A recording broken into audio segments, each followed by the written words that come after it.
call to start with. Jeff Maxson, Here. Doug Folson, Here. Ken Harmon, Here. Adam Profit, Here. Amber Schultz, here, Adrian Guerrero, Here. Lynn Retz, here, Keith Scott, Here. Greg Gann, Here. Mike Maida, Murray McGee, Here. Steve Funk will be absent, John Berghaus, Senator J.R. Clays will be absent, Senator Jeff Pittman, Representative Emil Berquist, Representative Pam Curtis, Tom Day, Here. Alex Wong. Here. Alrighty, thank you for that, Selena. With that, we'll call for the motion to approve the agenda for the November ITEC meeting. Do I have a motion? So moved. Greg, do I have a second? All right, all those in favor signify by aye. Aye. Those Aye. opposed, nay. Ayes have it.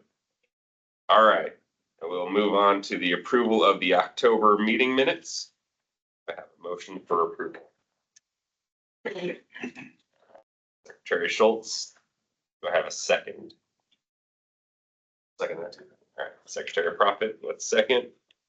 All right, all those in favor of approving the minutes for the October meeting signify by aye. Aye. Aye. Those opposed, nay.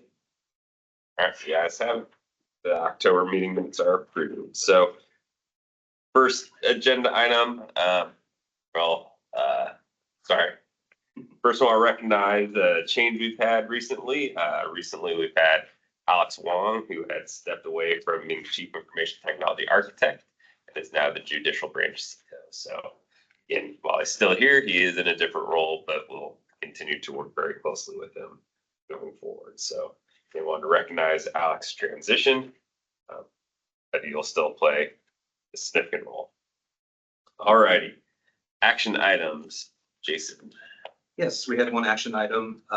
It was to include the network privileged access agreement in the packet, and that was provided. You should have that along with the other policies.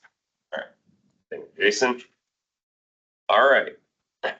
First agenda item for today. So we had a request for a presentation about kind of a state of the state in terms of IT environments or consolidation initiatives across the country. So we have invited, Doug Robinson, who is the executive director for the National Association of State Chief Information Officers. So Doug is basically the executive director of our association that works very closely with all the state CIOs and has a very good picture of what is happening across the country with state IT organizations. So he has presented to some of our legislature members last year and then has presented regularly over the years. They're an association that works very closely with us with not just allowing peer connections, but doing a lot of outreach and doing a lot of lobbying for us on the national level as well. So again, they're a huge asset to us, but again, he can give a great overview of what is occurring across the country in terms of IT consolidation and what that looks like. So Doug's glad you can make it. Thank you, Jeff. Pleasure to be here. I do have some slides. You like me to share these or just talk through them? You can share them. Okay. Make sure y'all can see these here.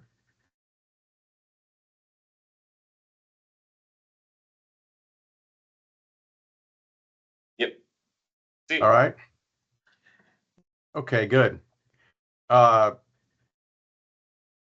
Certainly, let me talk a little bit about the association. I'm not going to spend too much time on that, but again, as you heard from Jeff, we represent the state CIOs across all the states and the territories. And I wanted to start a little bit about a quick background and foundation around the 2024 state CIO priorities. And you will see all of these topics, I think, are familiar to all of you that are working within the within state IT, certainly within the state of Kansas, but across all the states, these are relatively common. What I'll point to is number 10, CIO as broker, which was kind of a evolving operating model. We'll talk a little bit about that. But I wanted to point out that number 11 on the top 10 for 2024 is consolidation and optimization.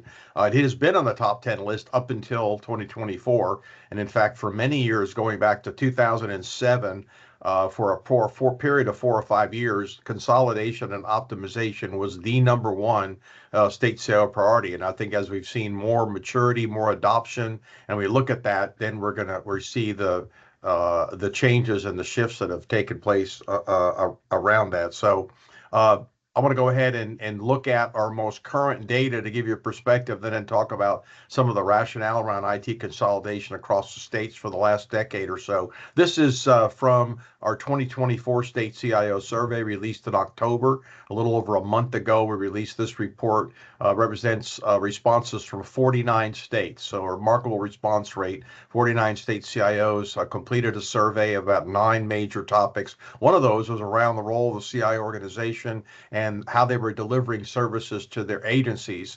And let me point out that across the states, the predominant model for state CIOs is to be a chargeback central services organization. So again, they operate as an internal service delivery organization for the executive branch state agencies, and in some cases, many others, including local governments and some constitutional officers. And so with that, they operate under a chargeback model. 90% of the states, like Kansas, still operate where they're billing agencies and customers for services, and they may get a small general fund. We have about a dozen states that still operate under 100% fee for services. And then we have numbers that get some funding for things like cybersecurity, identity and access management, enterprise architecture. They get some general fund dollars to support those for the executive branch. But as you can see from this data, it was a forced choice. We asked our CIOs to identify their top 5 in terms of their current role in the organization. You can see fairly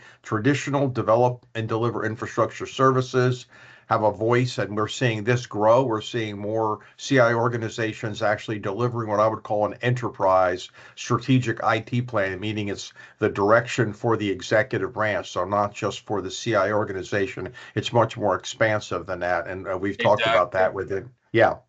Can you reshare your screen? We lost your slides. All right. Well, let's go back and find these then. Let's try this again. There you go. How about now? Yep, we didn't see him. Okay.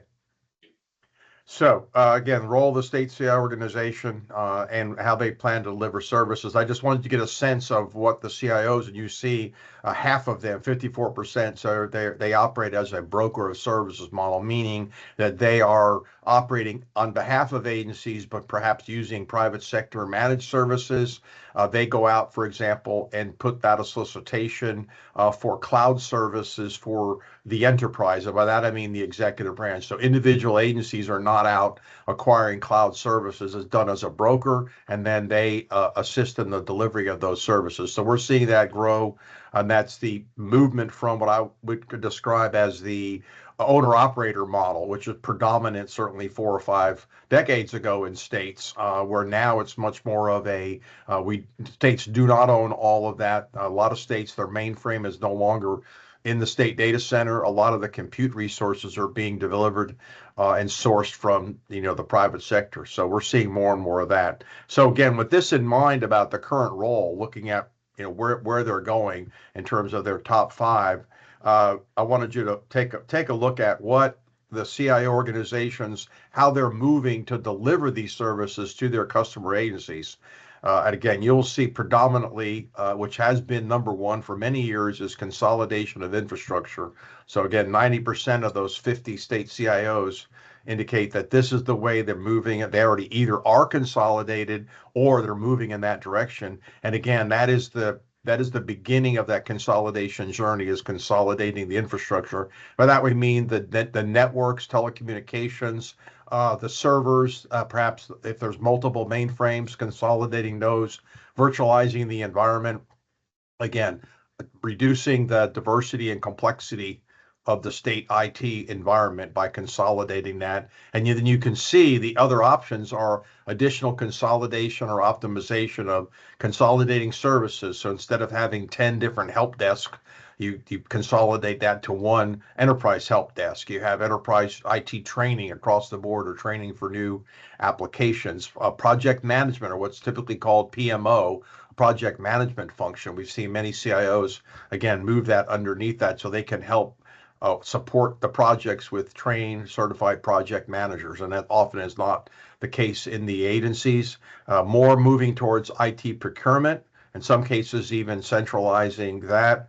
And again, applications and personnel. These are when you get into the more challenging consolidation initiatives, particularly around consolidation of all the IT personnel under the central technology or under the CI organization. And we have a number of states that I would describe, that's the unified kind of model where they have not only the infrastructure, the computing environment, the application development, the app dev environment, but they, and cybersecurity, but they now also have all of the IT personnel. They may actually reside in the agencies, in those lines of business agencies, but they actually work for the CI organization. So again, we see that as something that has been growing over the past several years. And so again, I wanted to give you a sense of the national view of that. And then I wanted to provide a little bit of context, as I mentioned, around the funding. You can see state CIOs are still working under a model that's been around for several decades, which is, again, an internal service bureau kind of function where they are delivering services to their state agency or local government customers, and they are billing for those services. That's how their budget is constructed. So other than a couple of exceptions to that, where they get full funding or they're some type of assessment based on the agency budget, so there's no billing or chargeback function. Again, this is the predominant model, as you can see. So this 90% is a high level. This creates challenges around consolidation, simply because they do not have the requisite capital funding to make the transition. So they have to have funding to be able to support the consolidation effort. And that's what many state CIOs organizations have had to do, is get that additional funding to be prepared to support the consolidated move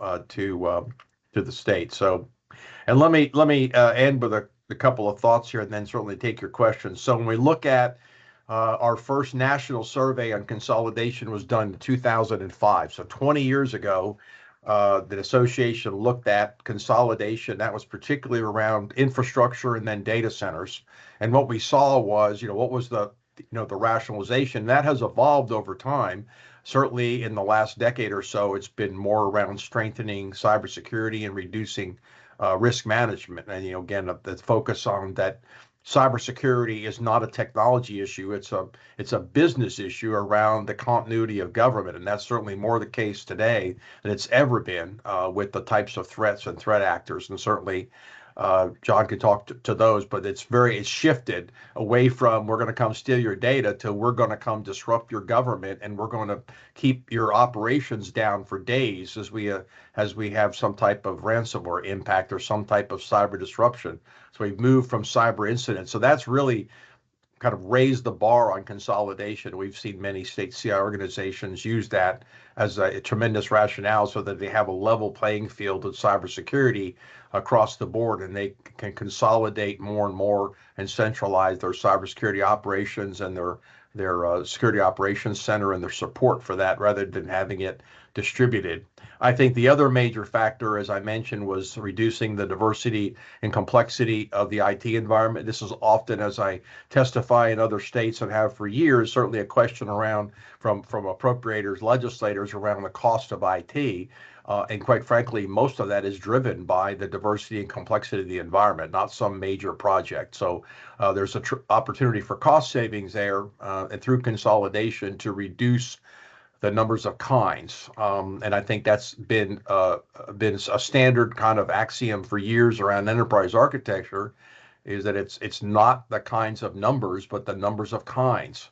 So the state may have 40,000 local computers and laptops, but if they have 30 different flavors, that can really drive the cost up in terms of support, maintenance, and refresh. So states have been doing that through consolidating that environment, again, consolidating those common services, looking at the vendor contracts, looking at the way to rationalize their software across the board and look at that. So these are all of the responses that again we get from states. So the rationale that I'm describing here is really answers to the questions that we pose to state CIOs over the years. Why did you embark on a consolidation journey? And these are kind of some of the responses that we have gotten. So this is not a specific policy roadmap that NASI is advocating for. We certainly support further consolidation. I'm not going to spend time going through all of these because I'll provide this deck afterwards for distribution.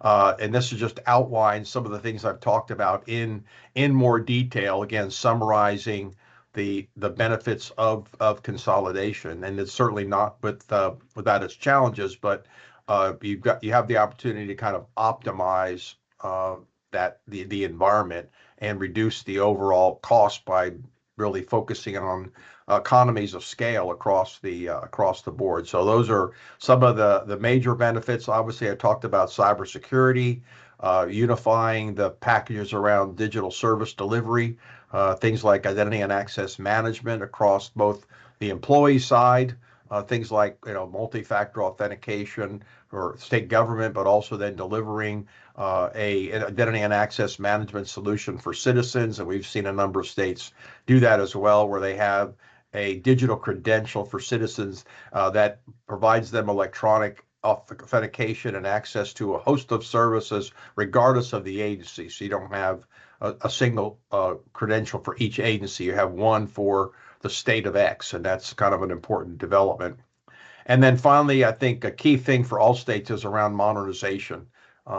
States are clearly looking at reducing what we describe as their technical debt, their investments in business systems and technology that needs to be modernized. And that's, I think, the aspiration of every state CIO is to deal with a modern environment. And consolidation can help identify those and then be able to provide some entree points into targeting those types of activities. And again, there's always some challenges around the workforce. That's probably the greatest challenge is organizational change management and the resistance to change. And many states have focused on that through reskilling and upskilling capabilities, giving employees an opportunity to be reskilled in different areas. And then, of course, being able to have a central IT workforce so that you can actually share those resources and better distribute, but then they can actually learn from each other because they're no longer in their individual agency silos. They can all come together and share experiences and talent across the board. So let me end with a couple of obvious things. What are the challenges of consolidation? Again, as articulated by our state CIOs over the years, not surprisingly, it's around organizational resistance to change. That is the overwhelming response through multiple surveys in the last 20 plus years that we get is that they really need to be able to deal with organizational change management and leading through this significant change. But you'll see a number of states has successfully done that. There's obviously the agencies, they wish to maintain their autonomy, maintain their local operating environment, maintain their own service and help desk support within their agency because those folks know the business of their agency. And so they really want to keep that local. You have to provide funding for consolidation. You must provide that support in addition because there's going to be cost to the transition, and you have to expect that there might be higher costs as you certainly find surprises as the CI organization works with individual agencies. They will find surprises, and that will become higher than projected costs for that transition. So those are some of the common challenges.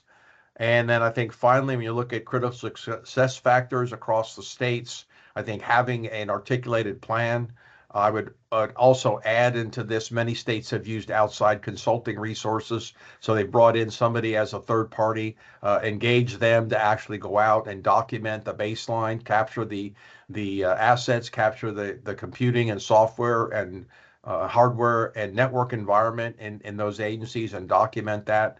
And then make sure you know what those known costs are to support support all those, and certainly stakeholder engagement is at the top of the list from day one in terms of getting in early, creating transition teams and governance groups that can work through that over time, because this is in many cases, in most states, this has been a multi-year process. I know one state that it was almost 8 years from beginning to end. Just happened to have the same governor for 8 years, so that was helped them along. But again, this was done without that. So let me end with a couple of thoughts around the process too. So I didn't talk about how many states have approached this, and it's really varied. So a number of states have approached consolidation through legislative action. And that goes back many, many years. I believe Utah was one of the first in 2005 to pass legislation requiring all the agencies to consolidate. Again, that took several years to do that. Oklahoma did the same. They took over almost 6 years to consolidate over 100 agencies into a central IT structure. And again, that can take that long. So you got the legislative path, you got the executive order path, and a number of states have used executive orders to consolidate their IT environment.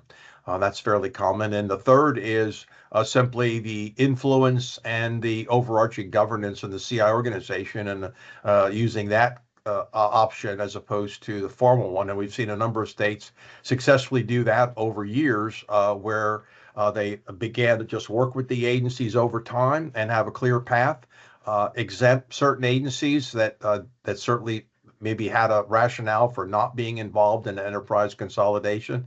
But for the most part, you're looking at getting to 80 to 90% of your total environment under one organization over time. And that's certainly been the case in a number of states that have either fully consolidated or unified, where they actually have all the IT employees, or they simply allow certain agencies to not participate because they don't have a formal instrument like legislation or an executive order to require them to do so. So I'll end with this and stop talking here. But so what do we know over the last several years, and what I call kind of patterns of success? I don't like the term best practices when it comes to this, because every state has their own path, their own journey. Again, a number of states are fully consolidated and unified, but they've all kind of arrived at that destination through various journeys. But we do know, and looking across the board, is these are some of the patterns that we see, the 6 kind of common elements that help them mature. And we've got a group right here, which is a part of that IT leadership and governance. That's important to have those groups, and that you really understand you're prioritizing, again, the cybersecurity piece. You're dealing with portfolio management. You have an enterprise architecture, and you can see the one I've highlighted over there, consolidation and optimized spending. So through the various technology review or IT review boards that exist, and Kansas has one, and other states do, is that they've consolidated their environment, and they're optimizing their IT spend, so they've reducing their diversity and complexity. So with that, Jeff, let me stop sharing again. I'll send this on to you all so you can absorb that a little more, because I went through that pretty quickly. But glad to entertain any questions from the members of the council if you have any about some of the data I presented, or my remarks about consolidation in the states. Thanks, Doug. Any questions for Doug? Adrian, if you want to introduce yourself. And Hi, Doug. This is Adrian Guerrero. I'm with the non-cabinet agencies. Thank you for your presentation. I had a question. Do you have any guidance on the prioritization of the effort? Would you suggest going the legislative route first, or should we look at tackling that beast a little bit of a different way?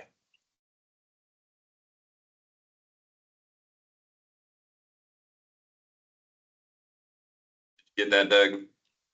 I did. I'm sorry. I just lost some of my audio here. I'm getting some instability notices here, so I got to work on my internet provider. So we could go ahead and repeat that. I'll catch that. Thank you. No worries. Thank you, Doug. It's Adrian Yeah. Guerrero. I'm with the non-cabinet agencies. Yes. And I wondered, did you have any guidance on the way that you would prioritize this type of effort, assuming that the legislative process is successful? What steps next? Clearly different states have taken that, but I would generalize to say that I would start with coalition of the willing, and that is the agencies that already need IT support and perhaps don't have the capabilities internally.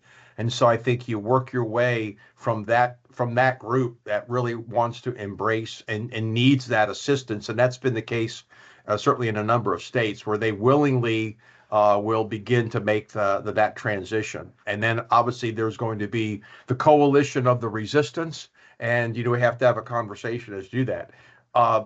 The the majority of the states are not delivering services under this model to constitutional offices, into non-cabinet higher education, K through 12, but they may provide some opportunities for local government. But that again, those are all up to the state to decide how they want to do that. But these are usually focused on executive branch agencies under the purview of the governor, and those that again you can basically look at those opportunities. The other wrinkle to this is risk. And I think as you look across the plans that many states have had, they've identified agencies that are at significant risk for a couple of reasons, either cybersecurity or what I would call kind of the stability of their operations. You saw that as one of the rationale was the fact that they may be, for example, running on extreme legacy environments that are not being supported. They haven't versioned up. And you have to identify that through your asset management. You're looking at your original kind of documentation of all those, and you begin to prioritize based on this platform, for example, has already been identified as end of life by the vendor, or the software is no longer supported. And you certainly see that across small agencies where they are continue to use those. So that's another strategy, is to look at those that are high risk. And I think certainly another would be to look at a common applications, or what I would call kind of a business services platform. A good example are things like professional and occupational licensing. So again, I'm generalizing, but I've seen that as well, where you have multiple agencies all delivering essentially the same business process, which is supporting professional licensing, credentialing for occupations. And they look at that as a way to consolidate that, both from a support hardware as well as an applications portal. Those are things that I see quite common across the states, or common applications like case management. We see states where there might be 50 different case management environments. Those are a way to begin to consolidate that. And so you might want to target those agencies. So it's really a mix, Adrian, across the states.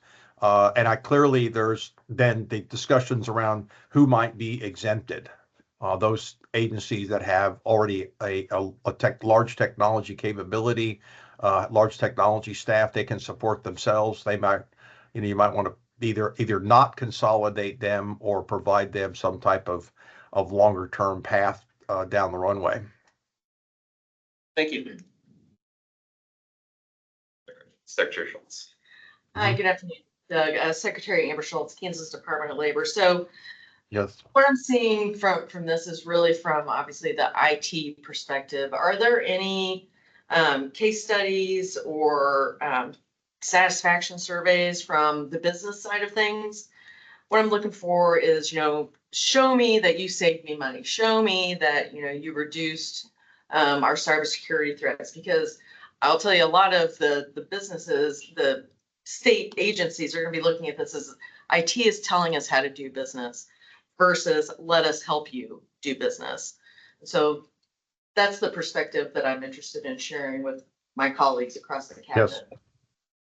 Yes, understand completely. Yeah, and I think your second point is right on target, which is how can we support your business, not tell you how to do business. I think the fundamental question on the table, particularly when you get to the things like legislation and executive orders, is the question around that this is actually not a technology decision, it's a business decision. It's about the operating model, and it's about how states have looked at this, which is again, the business question on the table is what's the role of state agencies in terms of technology, and is it their primary mission role, or should that be looked at from a different perspective? And that's how states have looked at this. So there are a number of studies that have been done.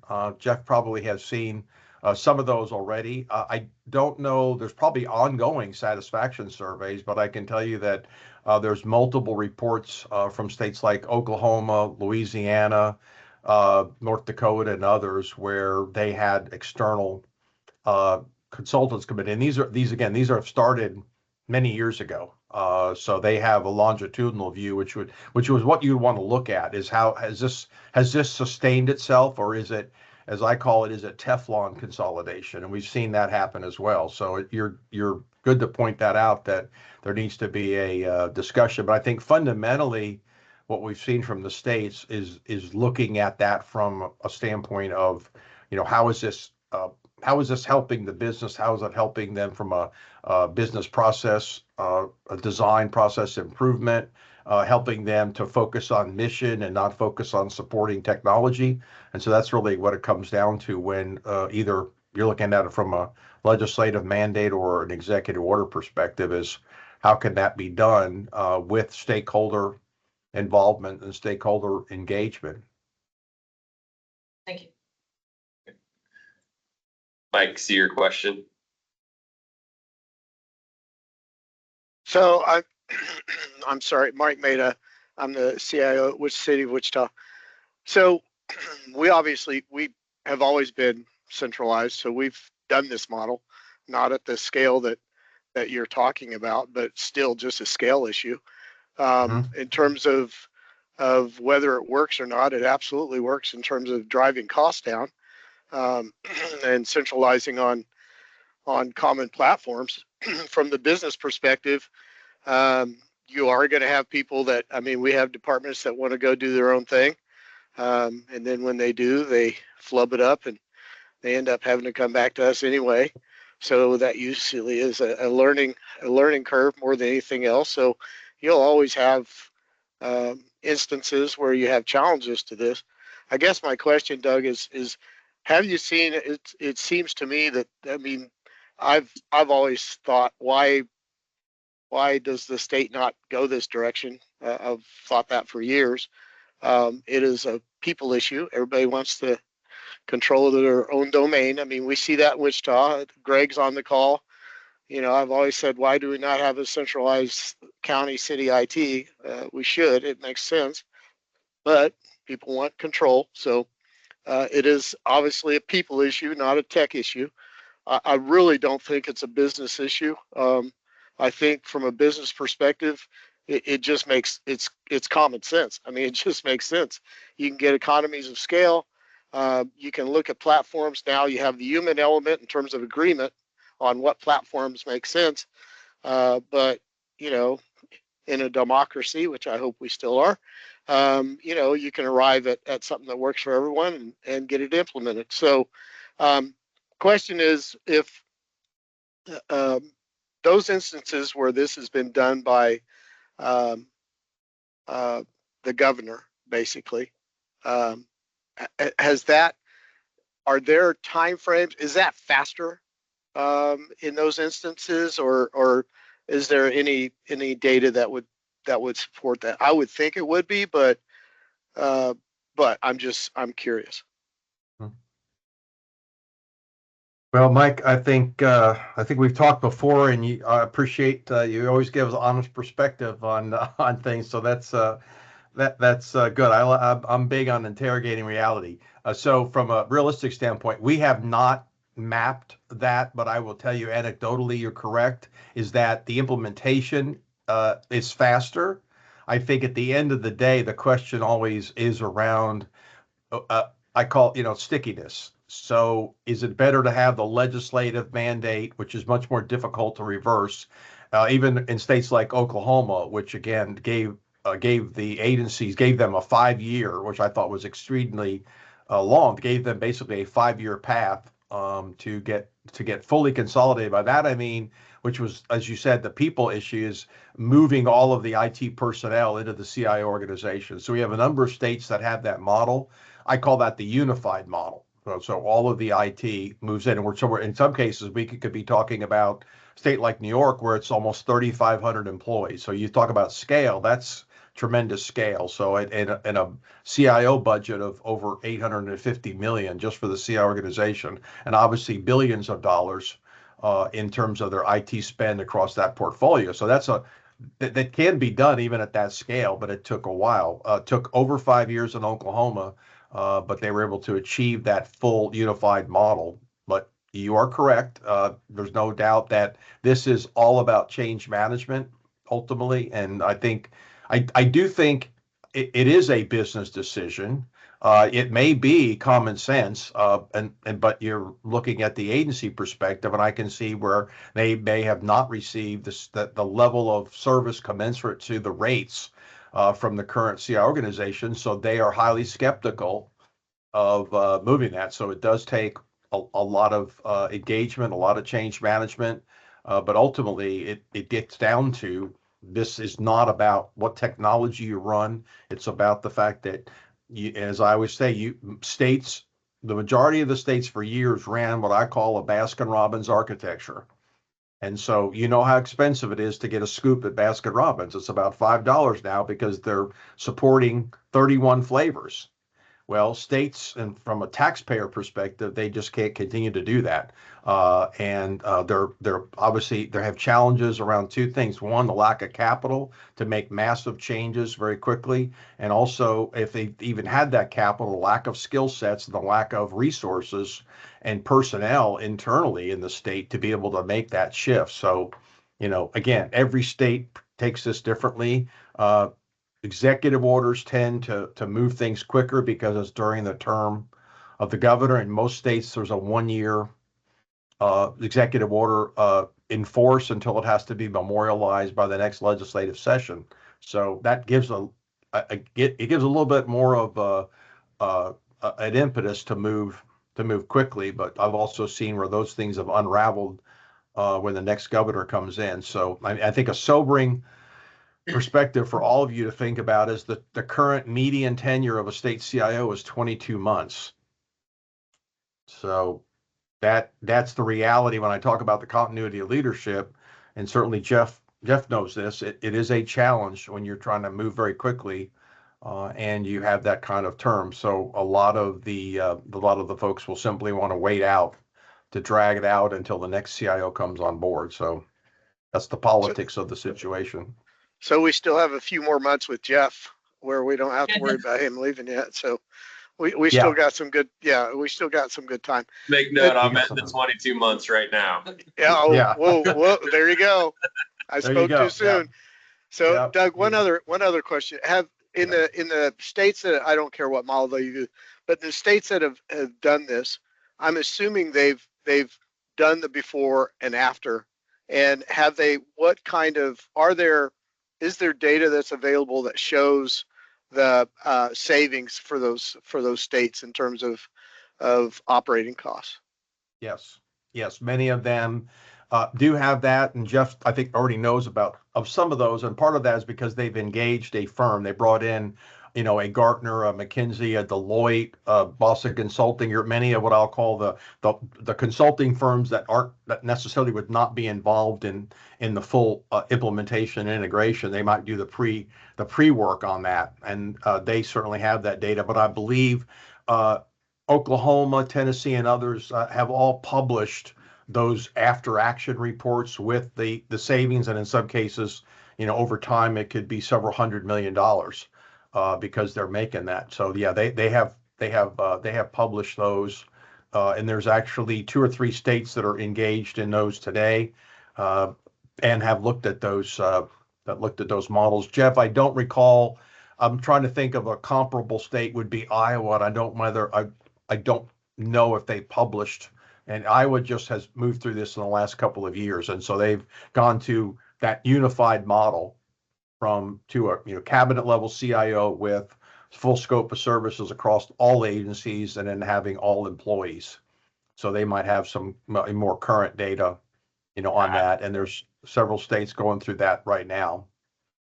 Yeah, I haven't heard from Matt, so I don't know their exact. One of the states I looked at, Utah isn't too far off in terms of size Yeah. as well. So.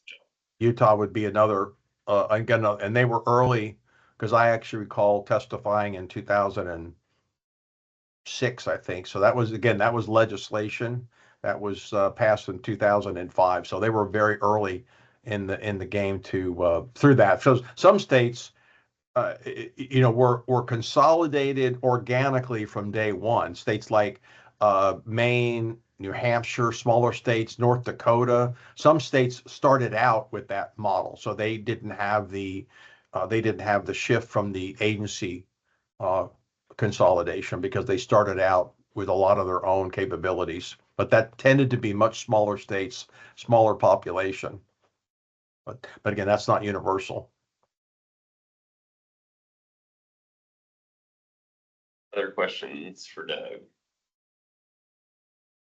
I failed to mention one model because I don't think it's on the table, Jeff, but you also have states like Georgia that have fully outsourced their IT environment. So they've gone to a full CIO as broker model with towers using a TBM or technology business model approach. Texas is a modified version of that. And so they've actually moved to a model where, for the most part, their infrastructure services, their telecom, their networking, all their server support, all of that is delivered by a private sector third party on premise. The state has little, other than managing the contracts, they have outsourced all of that to the private sector. So that is obviously the one end of the option, but Georgia, fairly large state, has done that for a number of years, and Texas has a kind of what I call kind of a modified CIO as broker model. The Texas is very federated. The agencies are independent and very federated. I don't see that changing, but they've also had lots of challenges of that, lots of major project issues. And so they've developed more of a CIO as broker model where the CIO organization, which is not that large for the state of Texas, actually provides contract services and broker services and does all the solicitation and helps manage all that from the perspective. But I think I don't see the state in Texas undertaking a consolidation model anytime soon. So lots of choices on the table to look at. Last call. Any other questions online? All right, seeing some head shakes. Okay. Again, I hope. appreciate your time, Doug. Sure. Hope this helped. I Appreciate it. believe it was very informative. So, but we might be coming back and asking questions again. So Okay. again, as always, appreciate what you do for us and appreciate your time today. Okay. All right. Thank you all. Have a good rest of the meeting. Thanks, Doug. Thanks, Doug. Bye. So, again, hopefully that was beneficial. And again, it is a resource we can continue to pull in. And if there's other suggestions on other people to come talk about this from different aspects, we could NCSL. That would be another avenue, or some of these others we might be able to pull in. I'd be interested in hearing, no, Missouri did this probably 15 years ago. Mhm. I'd be interested in hearing both from the CIO and maybe state agency or two with them.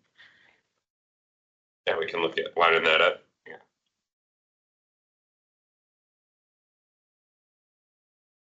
Almost like a panel, so we can pepper them with questions. Yeah. We can do that. All right. Be on the other side of that for 1 second. Yeah, exactly. All righty. Well, with that, we'll move on to the next section, which is everybody's favorite, continuing on the policy discussion. So again, these are always great discussions. I'd like to continue to see the progress being made. So pass it over to John. So, Mr. Chair, if you're all right, I would like to go out of order from what's on the agenda for the introduction of final action. Any concerns with that from anyone? All right, so we will start with the IT asset management policy as the first one for final action. I brought it up on the screen. There's been no substantial feedback provided on this, no changes suggested. And so to that end, I thought it might be good to start here in light of the current time that's left in the meeting.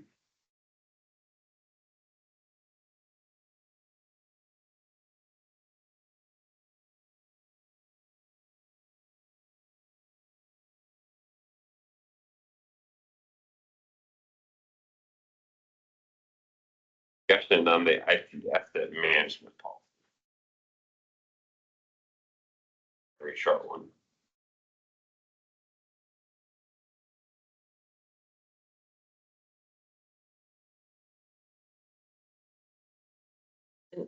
And perhaps I'm missing it, but are there any mandates related to auditing or procedures on how to audit?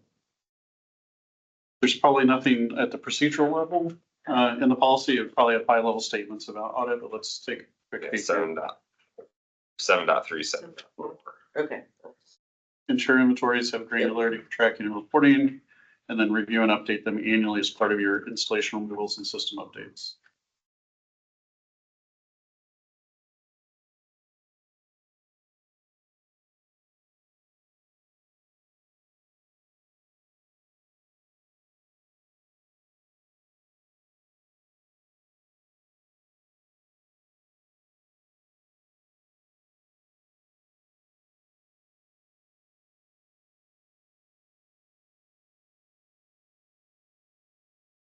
Seeing any discussion, do we have a motion to approve this policy? All right, I have a motion from Ken. Do we have a second? Second from Adrian. All right. Further discussion. All right. Those all in favor of approving the asset management policy signify by saying aye. Aye. Those opposed, nay. The ayes have it. Asset management policy has been approved. All right, next policy, this one again is out of order. This is the software usage restrictions policy. Last one on the list, this one was just like the last one, no substantial feedback. No changes that I'm aware of to be made for this one.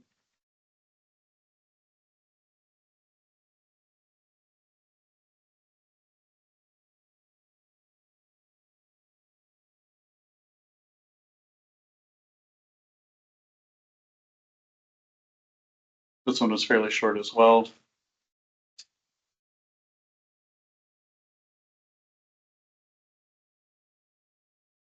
Discussion on the software usage restriction policy.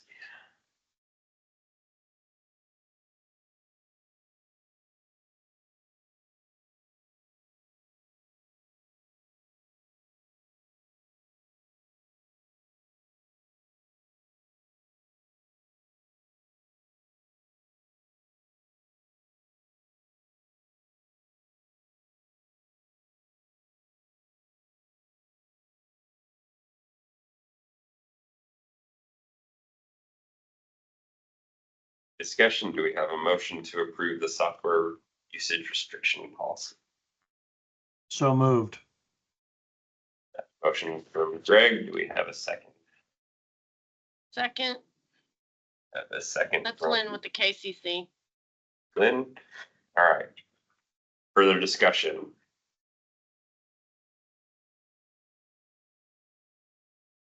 Seeing or hearing any, all those in favor of approving the software usage restriction policy signify by saying aye. Aye. Aye. Those opposed, nay. The ayes have it.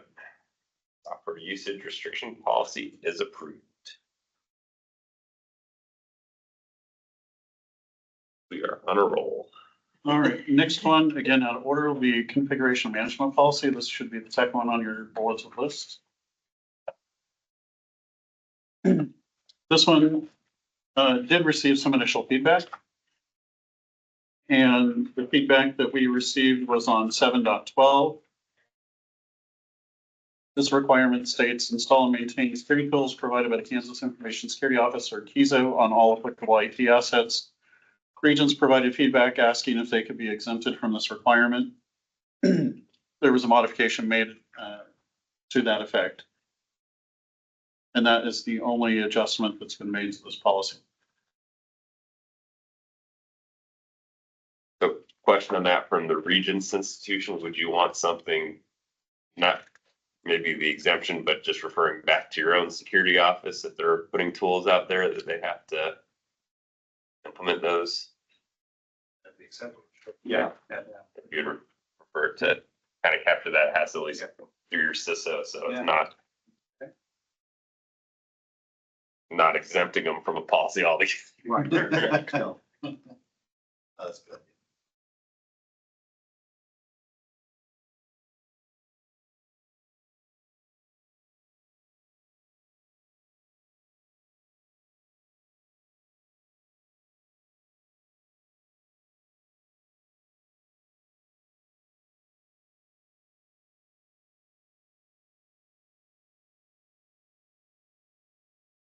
All right, so the language has been modified on the fly here to capture the suggestion.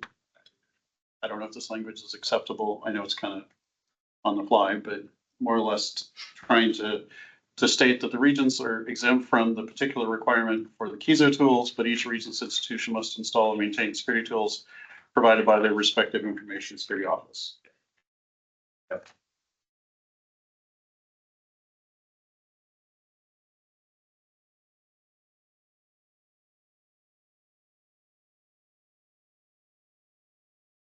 Further discussion.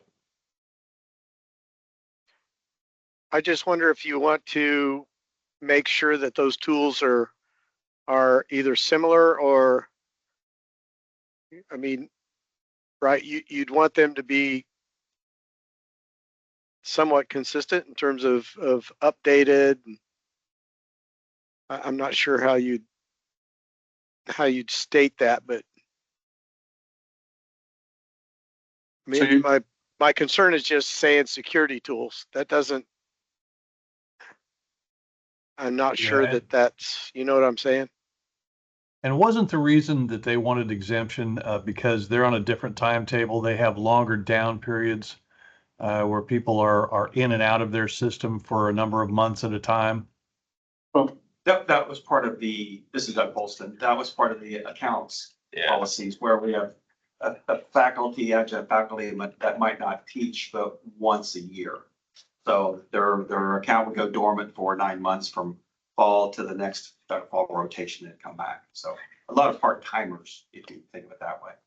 So, sorry. but no, the security audit tools, that'd be really tough to define.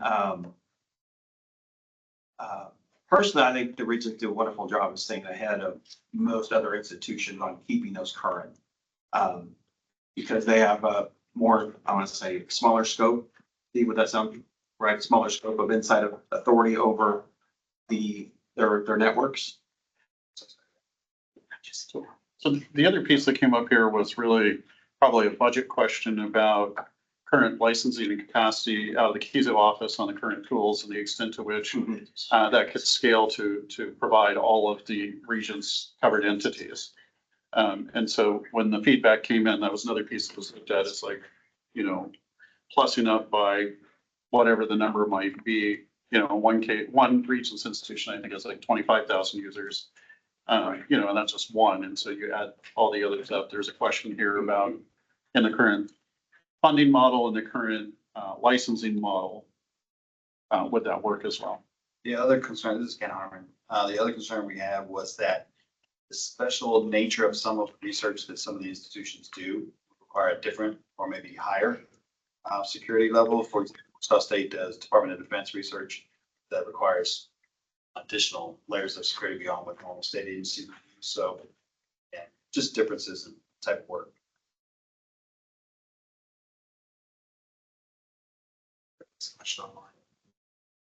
go ahead, Greg. Thanks, just waiting my turn. Perhaps for clarity and with respect to the first line, perhaps this should read that they maintain the security tools in coordination and collaboration with the Kansas Information Security Office. Something to the effect that would be a better indication of consistency in the tools applied. And I think some of Ken's point, also each region, for example, region's institution might use different tools that accomplish the same function. So some might have a different EDR provider, things like that, versus different than what we do. Some of the intent on 7.2 was for at least the executive branch agencies that they don't bypass visibility from the security office. So that's where this policy section comes into play. But I think the Regents institutions need a little independent from the security office, but not their own security office. Right. If I may. Yeah. The reading of that second sentence, if I can read it from here. Regents institutions are exempt from this requirement, but each Regents institution must install yada yada. Should we explicitly state that they're exempt and then add a new layer there, or say Regents institutions, as opposed to moving through the Kansas Information Security Office, should route through their individual? I think having the word is exempt from this policy has meaning, even if you put qualifier behind it. Like this? Strip out the exempt from requirement. The strip out's 12.1 altogether. And just say each Regents institutions have a different flow point. Yeah. Something. It just feels weird to me that it's exempt, but then also has a, I don't know how the priests feel about that. Does that mean that it's kind of that using and versus or? Is this, I mean, both apply the way it's written? I think maybe Information Security Office, comma, rather than the Kansas Information Security Office. Oh, gotcha. Yeah, Are you guys good with that? I think so. Yes. Yeah, that takes away that. So the bold statement here was another addition. Do we want to leave the bold statement? What, I mean, does it add relevance? I think it does. I think you need to have that coordination and collaboration because of the specific differences that the regions have versus the rest. If I'm walking in cold and I read this, I'm going to have more confidence that everybody is talking to everyone, and at least as an agreement that good measures are being applied and monitored and maintained. That's just my point.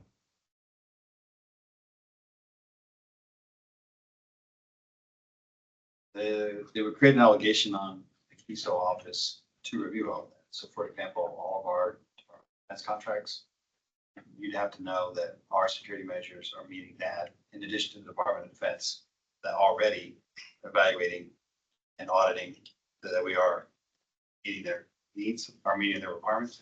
So great burden for your office.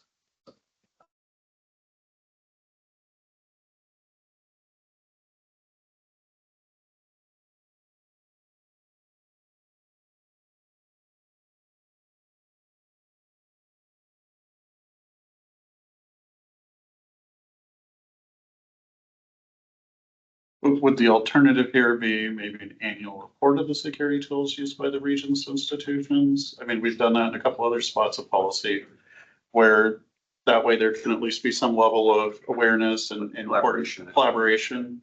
I mean, would that still meaningfully kind of meet the intent or spirit of what's trying to be accomplished here?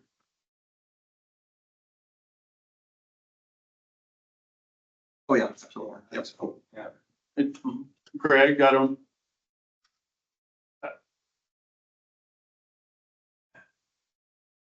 I guess I'm not reading this as this being an additional burden for the regions. I read coordination and collaboration as of, hey, this is what we're doing. This is how we're solving it. Is there something we missed? You're just having a discussion. I don't see where there's a requirement for extra burden. I think you would want to, as a partner agency, you'd want to make sure that you're in alignment with current trends and threats. So I might, so this is Jeff Maxon, I might suggest maybe take out the in coordination and collaboration in 7.12 as is, and then put it as like a 7.12.2 that kind of defines some sort There of you go. touch point or pool matrix or something. I don't, or is it?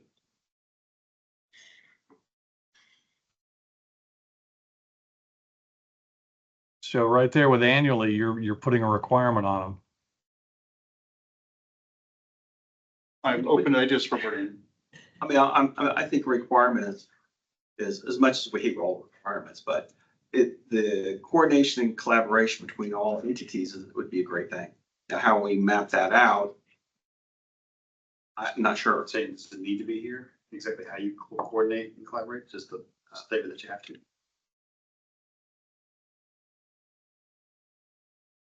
Thinking of the mechanism, again, sorry, Ken, I'm thinking of the mechanism that would need to be used for that coordination. So for example, take K-State's nuclear program thing. What would be the review of their security measures that isn't already being reviewed by whatever federal nuclear agency reviews them, and that kind of thing? You know, what would be the additional value beyond that, and what form would it take?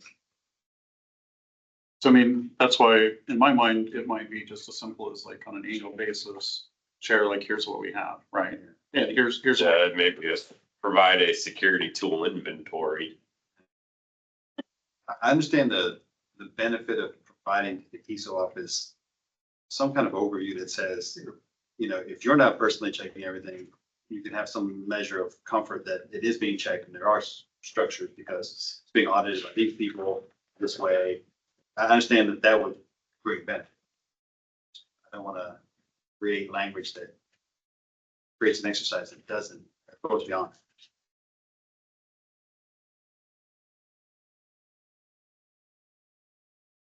Yeah, I agree with you. I wasn't trying to put an unnecessary burden in this. I'm thinking along the terms of you're just having regular, honest communication.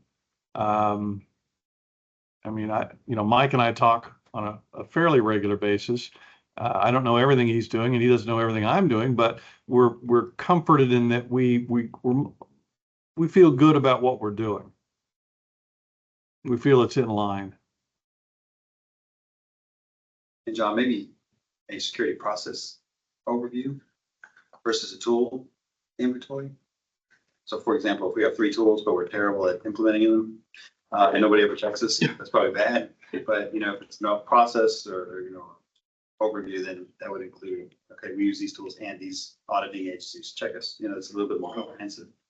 But at least it would achieve the goal of giving you that insight.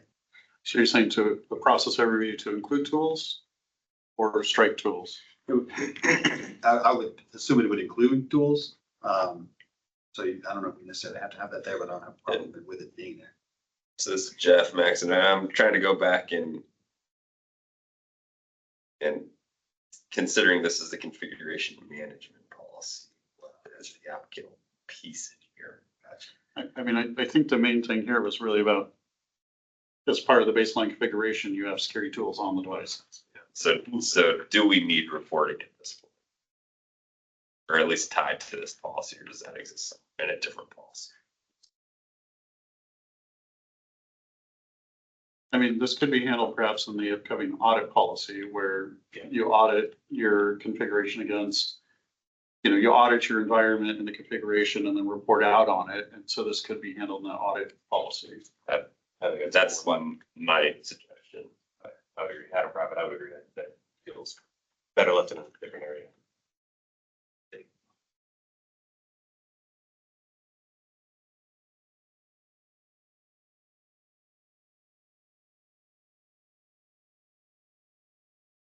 Okay, so we will strike this in favor of the audit policy.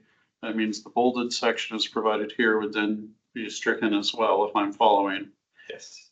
And so then really all we have from the original policy then is this net new addition of 7.12.1. Yeah.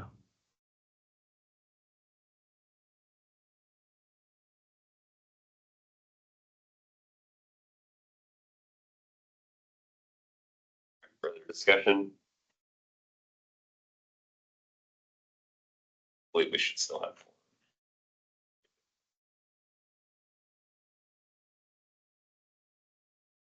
Check. We have 9 yes and 4. 6.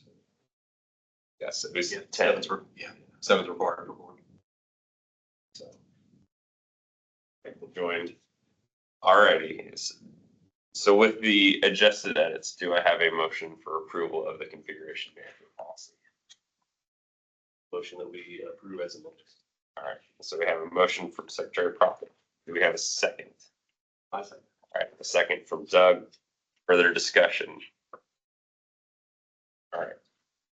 Not seeing any, all those in favor of approving configuration management policy as amended, signify by saying aye. Aye. Those opposed, nay.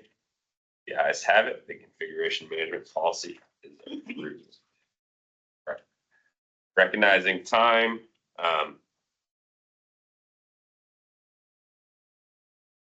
we are already over. So we can either pause or continue depending on calendar. My guess is everybody's probably pretty slammed, so we'll hold there on policy approvals, and we'll just see if there are any closing remarks from any members of the committee. One question. So John, since we have a couple left and we have the whole next tranche, do you foresee releasing tranche 4 this month, or would you just pause? So there was some other adjustments on tranche 2 that was up for final action. I'm not sure the protocol on this, but if possible, we could send those out in between the meeting. That way the edit adjustments could be reviewed, so we could keep the remaining tranche 2 for final action on the next agenda. There's been some feedback on security policy discussion. So on the discussion, that was going to be tranche 3 policies. There's been some feedback provided there. We could potentially do something similar where we could send out the adjustments and the feedback. That way we could have a more focused conversation on those in the next agenda, if that would be helpful. And then we have, I think, tranche 4 is at the bottom with the introduction. So I think they're in the packet, so they're officially introduced, I think. Yes. But discussion probably won't happen, I'm assuming, until the subsequent meeting, which will probably be January. If we need to extend these meetings in the future, we can do that. I've been trying to keep them fairly concise, but realizing we're accomplishing quite a bit in a very short time. We can always adjust accordingly, so we can send out a survey to get some more information on extending meetings or even adding meetings. So there's nothing saying we can't meet more than once a month. So. Any other comments? All right. Seeing any, I'll make a motion. Or see if there's a motion to adjourn. Motion from Adrian, do we have a second? Second from Ken. All those in favor say aye. Aye. Aye. Those opposed, nay. All right, being adjourned. Thanks. Thank you. Thank you, everyone. Hey,